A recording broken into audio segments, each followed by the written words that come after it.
네, 안녕하세요. 장현정입니다. 오늘 상지 청소년 인문학 아카데미라는 제목으로 동영상을 통해서 여러분들에게 인사를 드리게 됐습니다. 굉장히 낯설긴 합니다. 그런데 저뿐만 아니라 또 여러분 포함해서 올해는 우리나라 전 세계적으로 코로나19라고 하는 정말로 예측하지 못했던 사태를 맞이하면서 사실상 우리가 이전과는 완전히 다른 일상으로 넘어오고 여러모로 아무튼 좀 혼란스러운 시기를 겪고 있는 것 같아요. 그런 어떤 흐름에서 저도 이렇게 평소에는 하지 않았던 이 동영상이라고 하는 낯선 형식으로 여러분들과 이렇게 이야기를 나누게 됐는데요. 그러나 어쨌든 우리가 오늘 다루게 될 이야기의 큰 축이 인문학이라는 것인데, 그 인문학의 가장 중요한 정신도 저는 우리가 예측하지 못했던 악조건, 또 한정된 조건, 그리고 굉장히 어려운 조건 속에서도 인간은 귀엽고 자기의 이야기를 만들어내고 또 희망의 실마리를 찾아내서 귀엽고 살아갈 이유를 만들어낸다 라고 하는 것이 제가 인문학에 느끼는 가장 큰 매력인데, 그런 흐름과도 좀 다 있는 것 같습니다. 코로나19 뿐만 아니라 그 무엇이라 하더라도 우리 앞에는 우리가 예측하지 못했던 여러 가지 또 위험이나 위기들이 기다리고 있을 텐데, 그때마다 인간에 대한 믿음을 버리지 않고 또 우리가 서로 손을 맞잡고 지혜를 모은다면 더 나은 사회로 나갈 수 있지 않을까, 그런 희망을 가지면서 오늘 강의를 본격적으로 좀 시작을 해볼게요. 네. 오늘 제가 준비한 내용은 제목을 6개의 방이라고 한번 달아봤습니다. 이게 약간 현대미술 작품 이름 같기도 하고 설치 작품처럼 실제로 6개의 방이 있는가 이렇게도 생각하시는 분들이 계실 텐데, 그건 아니고요. 좀 멋진 이름을 나름대로 이제 붙여봤지만 사실은 그냥 육하원칙을 한번 떠올려 보시면 될 것 같아요. 우리가 어떤 이야기를 전할 때 막 횡설수설할 수도 있지만, 사실은 초등학교 때 배웠던 누가 무엇을 언제 어디서 어떻게 왜 라고 하는 이 육하원칙에 준해서 뭔가 전달을 할 때 훨씬 더 체계적이고 안정감 있게 이야기를 좀 전할 수 있기 때문에, 저도 그 인문학이라고 하는 큰 주제를 그 육하원칙에 준해서 한번 여러분들한테 말 걸어 보려고 이런 제목을 한번 달아봤습니다. 네, 본격적인 이야기에 들어가기에 앞서서요, 제가 프롤로그로 이렇게 좀 짧은 시도 아니고 그 잡문을 한번 써봤는데, 일단 제목을 유한하기 때문에 가치 있다 이렇게 적어놨습니다. 이 세상에서 인간이 하는 모든 행위들이 다 가치 있는 것이겠지만, 특별히 더 가치가 있다고 많은 사람들이 인정해주는 행위들이 있죠. 예를 들자면 인문학이 보통 문사철을 인문학이라고 해요. 문학, 역사, 철학인데, 뿐만 아니라 예술이라든지 다양한 어떤 행위들을 사람들은 다른 행위보다 더 가치 있는 것으로 인정해주는 경향이 있죠. 근데 인간은 그러면 그런 문학이나 역사나 철학이나 예술이나 이런 걸 왜 할까요? 아마도 그것은 인간이 유한한 존재이기 때문에 그럴 것입니다. 그래서 오늘 본격적인 이야기에 앞서서 제가 여러분들한테 키워드로 몇 가지 좀 강조드리고 싶은 게 바로 이 유한함, 다른 말로 하면 좀 불완전함이라고도 할 수 있겠고, 또 다른 말로 하면 상처라고도 할 수 있을 것 같아요. 인간은 아프고 또 불완전하고 실수하고 서툴고 유한하고 이런 존재이기 때문에, 반대로 문학이나 역사나 철학이나 예술 같은 가치 있는 행동을 하려고 한다라는 걸 우선 좀 기억을 해주시고요. 두 번째로는 자기 이야기라고 하는 단어입니다. 오늘 아마 제가 쭉 드리게 될 이야기의 가장 큰 주제일 수도 있을 것 같아요. 자기 이야기. 그리고 마지막으로 하나는 모순입니다. 두 가지의 서로 다른 모습들이 계속 공존하거든요. 그래서 좀 헷갈릴 수도 있고, 아까는 이렇게 얘기했는데 방금은 또 저렇게 얘기하는데 이게 무슨 뜻이지? 이렇게 좀 아마 헷갈리실 수도 있습니다. 어쨌든 그런 세 가지의 큰 어떤 단어를 염두에 두시고 계속 이야기를 한번 해볼까 합니다. 유한함 나오나요? 예. 유한함, 상처, 혹은 불완전함, 그리고 자기 이야기, 그리고 모순까지, 예, 이렇게 세 가지의 단어를 염두에 두시고 한번 이야기를 해볼게요. 우선 이 프롤로그에 제가 짧게 쓴 글은 이런 거예요. 같이 한번 읽어보시면 좋을 것 같습니다. 세계는 폭우가 쏟아지는 밤. 그럼에도 우리는 집 안에 있을 수는 없죠. 또 엄마의 자궁 속에만 있을 수도 없고 우리가 늘 알고 있는 익숙한 세계 속에만 있을 수는 없습니다. 우리는 어쨌든 태어나야 되고 일어서서 걸어야 되고 집 밖으로 나가야 하는 운명이죠. 그런데 어두워서 잘 보이지도 않고요. 또 아무리 크고 또 뭐 재산이 됐든 지식이 됐든 뭐가 됐든 어떤 이름이 붙은 우산을 하나씩 들고 있다고 하더라도 결국은 젖을 수밖에 없겠죠. 하지만 역설적이게도 결국 그렇게 젖을 수밖에 없다는 것을 받아들이는 순간부터 인간은 진짜 행복이 무엇인지 조금씩 맛보기 시작합니다. 우리는 저마다 이 어두운 세계에서 자기만의 속도로 한 걸음씩 나아가고 있죠. 그런데 아주 가냘프지만 언제 꺼질지 모르는 그런 아주 연약한 등불을 하나 들고 그 희미한 빛에 의지해서 한 걸음씩 한 걸음씩 우리 모두가 나아가고 있는 중인 거예요.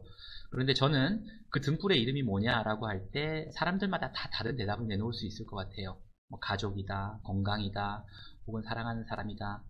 저는 오늘 그것을 자기 이야기다 라고 여러분들한테 말씀드리면서 본격적인 이야기를 좀 시작해 보려고 합니다. 그러면 우선 첫 번째 6하원칙 중에서 첫 번째로 누가라는 걸 좀 다뤄보려고 합니다. 인문학은 누가 하는가? 우선 인문학이라는 말을 너무 어렵게 좀 생각 안 하셨으면 좋겠고요. 어쨌든 인간과 인간들의 모습에 관심이 있는 사람이라면 누구나 그 인문학적 어떤 소양이 있는 사람이다 라고 저는 생각을 합니다. 나도 인간이잖아요. 그러니까 나는 왜 이런 생각을 하지? 내가 그때 왜 그랬을까? 끊임없이 자기 자신한테 관심을 가지고 일기도 쓰고 성찰하고, 성찰한다는 말은 나를 좀 객관적으로 이렇게 비추어 보는 것인데 그런 어떤 일들을 평소에 조금이라도 하고 있다면 굉장히 그 인문학적 일상생활을 하고 있는 것이고요. 또 나한테만 너무 근데 관심이 많으면 좀 이기적이거나 너무나 지나친 개인주의에 빠질 수도 있겠죠. 그러니까 내 가족들, 또 내 친구들, 내가 잘 아는 어떤 사람들, 회사 동료들에 대해서도 관심을 가지고 더 나아가서는 내가 개인적으로는 모르지만 뭐 뉴스에 나오는 사람들 혹은 다른 나라에 있는 사람들이 저 사람들은 왜 저럴까? 왜 밥을 저렇게 먹지? 예를 들자면 그런 거에 대한 관심들도 모두 인문학적 관심이라고 할 수 있습니다. 왜냐하면 인간에 대한 관심이기 때문에 그렇죠. 또 인간들에 대한 관심이고요. 더 나아가서는 뭐 지금 같이 살아있지 않지만 이미 오래전에 죽은 아주 시대가 다른 인간들에 대한 관심까지도 포함을 할 것이고 오히려 그렇게 다른 시대에 있는 사람들이 책을 통해서 전해주는 어떤 인간과 인간들에 대한 특징 혹은 어떤 기록 이런 것들이 우리에게 훨씬 더 많은 또 통찰을 주기도 합니다. 그런데 그 누가라고 하는 지점은 당연히 내가 하는 것이겠죠. 내가. 근데 이걸 왜 뭐 생각해 볼 필요가 있는가라고 할 수도 있지만 생각해 볼 필요가 있습니다. 왜냐하면 나라고 하는 존재도 하나의 존재가 아니라 사실 내 안에는 되게 복합적이고 중층적인 그런 어떤 측면들이 있기 때문에 그래요.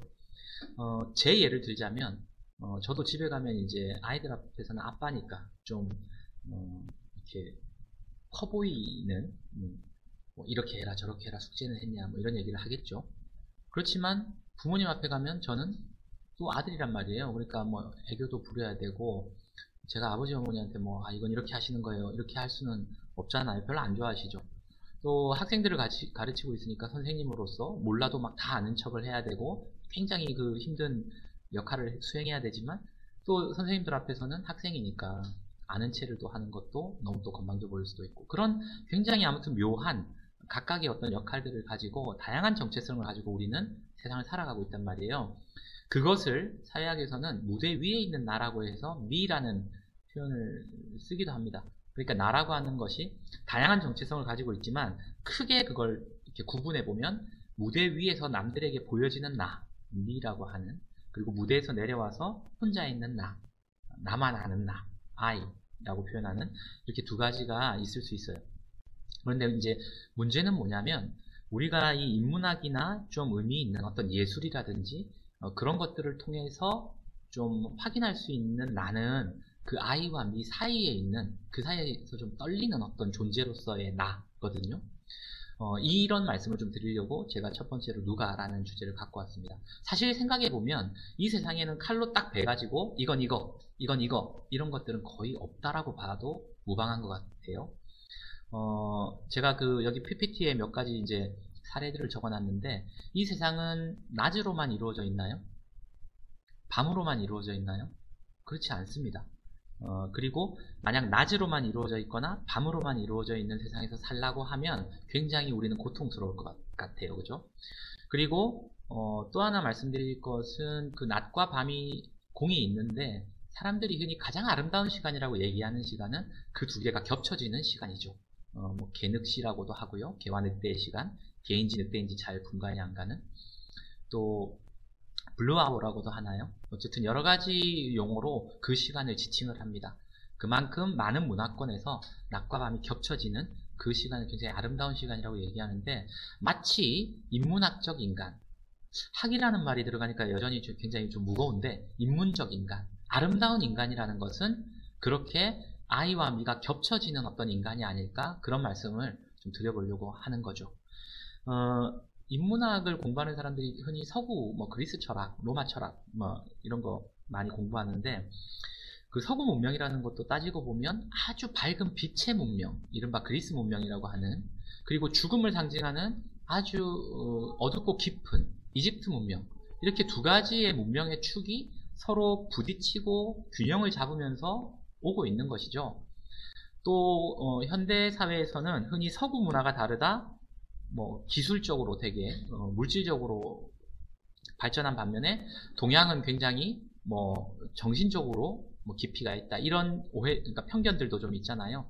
그것이 이제 오리엔탈리즘이라고 할 수도 있고 뭐 여러 가지 얘기가 있는데 그게 이제 맞다 틀리다를 떠나서 우리가 흔히 세계를 바라보는 사고방식이 항상 하나로 보는 게 아니라 두 가지의 어떤 음과 양, 낮과 밤처럼 그 두 가지를 가지고 계속 같이 가면서 자기 안에서 그걸 균형을 잡고 조율하려고 하는 노력을 통해서 어떤 주체 혹은 나라고 하는 존재가 만들어진다라는 얘기를 좀 드리려고 하는 거죠. 몸이 있고 마음이 있죠. 몸이 더 중요합니까? 마음이 더 중요합니까? 한번 생각해 보세요. 근데 둘 중에 어느 것이 더 중요하다라고 딱 떨어지게 얘기하기는 좀 어려울 것 같아요. 그렇죠? 이 두 가지의 균형이 되게 중요할 것 같고요. 또 낮과 밤 아까 말씀드렸고 직선이 있고 곡선이 있습니다. 일을 굉장히 효율적으로 할 때는 직선이 훨씬 더 중요하겠죠. 쓸모가 있고. 그렇지만 인간의 삶은 때로는 직선으로 가다가는 굉장히 큰 위험에 봉착하기도 하죠. 또 일과 삶, 뭐 최근에는 워라벨이라고 해서 워크라이프 밸런스라는 말도 유행을 하고 있고, 여행과 출장도 다르죠. 어떤 목적을 가지고 가느냐 아니면 목적 없이 그냥 가느냐. 산책이라고 하는 말도 요즘 많이 쓰는데 산책이라는 말의 특징도 목적 없음에 있다라고 저는 봅니다. 그래서 우리가 모든 행위를 24시간 다 목적을 가지고 할 수는 없는 것 같습니다. 그렇게 하다간 터지겠죠. 로봇이 아닌 이상은. 그래서 때로는 목적 없이 뭔가를 할 때 오히려 우리를 훨씬 충만하게 하고 우리를 풍요롭게 해주고, 그런 의미에서는 쓸모없음의 쓸모, 뭐 이런 말도 가능하겠죠. 또 합리성의 비합리성 이런 말도 쓰죠.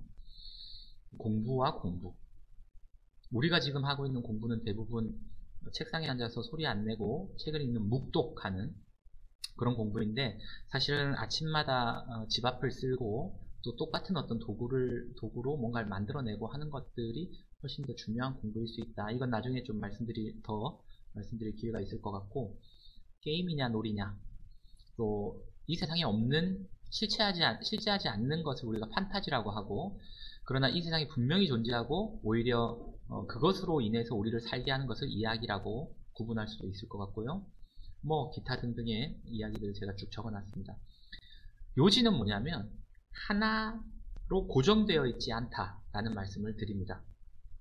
나라고 하는 존재조차도, 내가 그렇다면 마찬가지로 저 사람도, 내가 사랑하는 그 사람도, 우리 어머니 아버지도, 내 아이들도 고정된 존재가 아니라 계속해서 변하고, 또 그 사람이 겉으로 보여지는 무대 위에서의 모습과 무대에서 내려갔을 때 혼자 있을 때의 모습은 굉장히 다른 것일 가능성이 크기 때문에 그 사이에서 계속 균형을 잡으려고 하는 우리 각자의 노력을 서로 존중해 줘야 된다.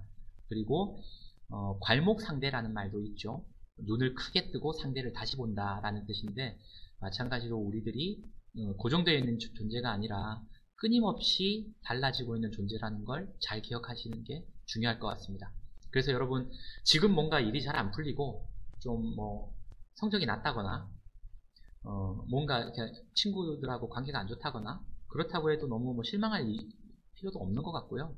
또 잘하고 있는 친구들은 그냥 계속 잘하시면 되고요. 어쨌든 우리들은 잘하고 있는 친구들은 난 지금 시험 치면 다 이렇게 맞으니까 더 공부 안 해도 되겠네. 그렇지 않잖아요.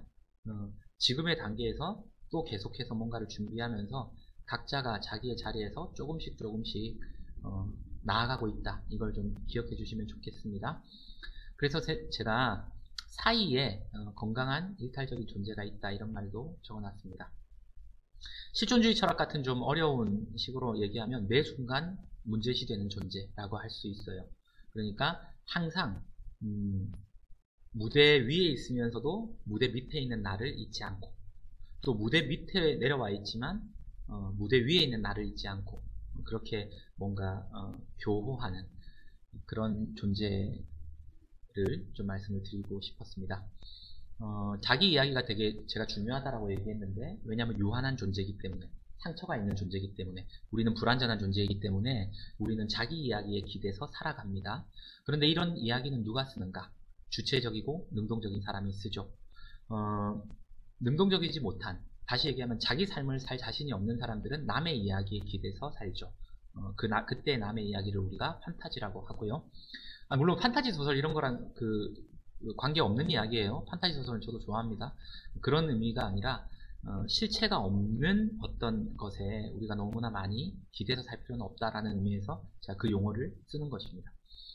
그래서 틀려도 좋고 또 실수해도 좋지만 중요한 것은 자신이 판단하고 선택한다 라고 하는 것을 일상적으로 계속 좀 의식할 필요가 있는 것 같습니다.